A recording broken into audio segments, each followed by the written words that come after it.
The emergency beacon blinked pathetically in the wreckage of what had once been Lieutenant James Reed's scout ship. 3 days since the crash, and still no response from the fleet. Not surprising, given the planet's dense ionosphere that scrambled most signals. Reed ran a hand through his dust-caked hair and surveyed the alien landscape stretching before him. Expedition reports had classified planet LV-428 as uninhabitable by standard metrics, a polite way of saying it was a death trap. Surface temperatures swung wildly from blistering day to freezing night. The atmosphere, while breathable, contained trace elements that would slowly poison human lungs over weeks. The flora evolved toxic defenses, and the fauna, well, Reed had already encountered the fauna. His exosuit was damaged, supplies dwindling, and the nearest human outpost was light years away. The science team would eventually notice his absence, but by then it might be too late. A distant howl echoed across the rusty plains, and Reed tensed. The locals were hunting again. When he'd first spotted the natives, Reed had been shocked.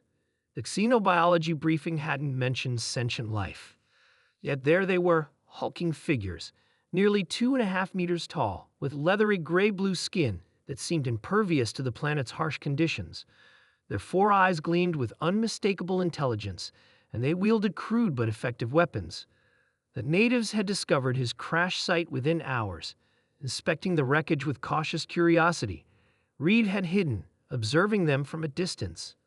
Their language consisted of clicks, growls, and rumbling vocalizations his translator couldn't decipher. They moved with surprising grace for their bulk, perfectly adapted to this hellish world. Reed had dubbed their leader Blue for the vibrant markings across his chest. Blue had seemed especially interested in the ship's technology, running clawed hands over the control panels with something akin to recognition. That night, huddled in a small cave, Reed had witnessed their hunting party take down one of the massive 6-legged predators that roamed the plains. They worked with coordinated precision that spoke of generations of survival on this lethal world. They were apex predators in a place where everything evolved to kill. On the second day, Reed's luck ran out. A young hunter, Scout, Reed called him, spotted him while he was collecting water from a mineral spring. The alien had frozen, all 4 eyes fixed on Reed with an unreadable expression. Reed had prepared to fight or run, but instead, Scout had simply watched him, head tilted in puzzlement. Then Scout had done something unexpected. He placed his spear on the ground and extended an empty hand, a universal gesture of peace. "I come in peace," Reed had said, knowing the words meant nothing to the alien, but hoping the tone might. Just trying to survive until rescue. By nightfall, Reed found himself in the natives' camp, a collection of sturdy dwellings built into a cliff face. The tribe regarded him with mixtures of fear, hostility, and curiosity. Children, at least. Reed assumed they were children, being smaller, peeked at him from behind protective adults. Blue studied Reed intensely, eventually ordering the others to give him space. Through gestures and crude drawings in the dirt, Reed tried to explain his situation. Blue seemed to grasp that Reed was stranded, not invading. That night, they offered him food, some kind of roasted local creature. Reed's suit sensors indicated it was non-toxic to humans, a small mercy. On the third day, disaster struck. A massive storm rolled in, electrical discharges lighting up the purple-black clouds. The tribe hurried into cave systems deeper in the cliff. Reed followed, carrying what little equipment he'd salvaged. As they huddled in the caves, a hunting party returned with grave news. Reed couldn't understand their words, but their agitation was clear. Blue issued rapid orders, warriors gathered weapons, and mothers clutched children close. Reed pieced it together when he heard the distant rumbles. Not thunder, but footsteps. Something massive approached the settlement. "What's coming?" Reed asked Scout, who had become his unofficial handler.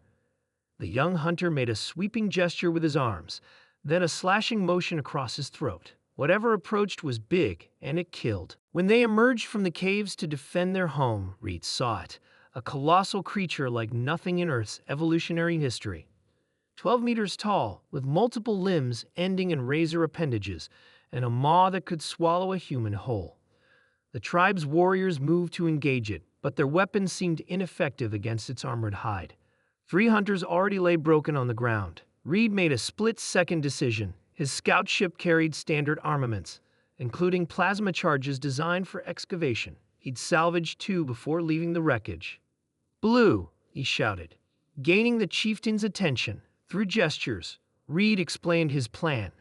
Blue hesitated, then nodded.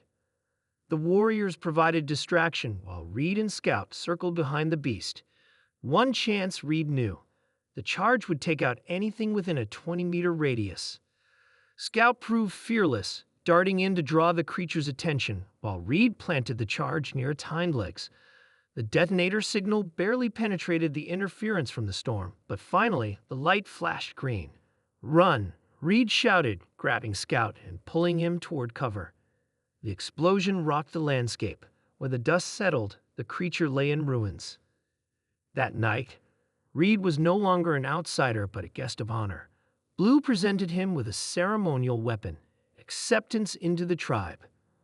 Reed still hoped for rescue, but as he looked around at these fierce survivors who had carved out existence on a world designed to kill them, he realized something profound.